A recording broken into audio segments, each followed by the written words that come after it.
মঙ্গলবার মুখ্যমন্ত্রী মমতা বন্দ্যোপাধ্যায়ের বিধানসভা নির্বাচনী কেন্দ্র ভবানীপুরে বিজয় সম্মেলনী আয়োজন করেছিল তৃণমূল কংগ্রেস।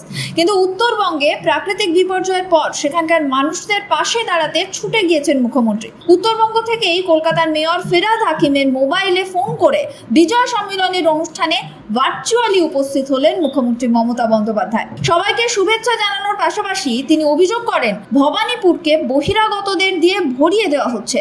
তিনি বলেন, আমি দেখছি অনেক জায়গায় গরিব মানুষের বসতি ভেঙে ফেলে বড় বড় বাড়ি তৈরি হচ্ছে। আমি এটা সমর্থন করি না।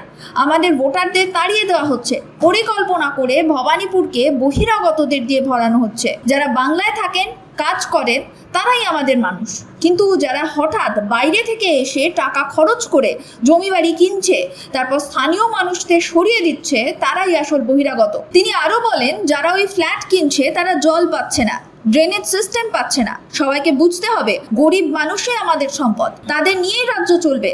কালী পুজোর সময় সতর্ক থাকতে হবে যাতে কোথাও কোনো অপ্রীতিকর ঘটনা না ঘটে। কালী পুজোর পর ছট পুজো আছে, সেই সময় যাতে কোনো সমস্যা না হয় তা দেখতে হবে, দায়িত্ব আমাদেরই।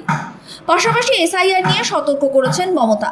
তিনি বলেন, সামনে যদি নতুন করে ভোটার লিস্ট হয় তাহলে সবাইকে নতুন করে করতে হবে। ভাষণে সকলকে সঙ্গে নিয়ে চলার বার্তা দিয়েছেন মুখ্যমন্ত্রী। সকলের পরিবারের কল্যাণ কামনা করেছেন তিনি।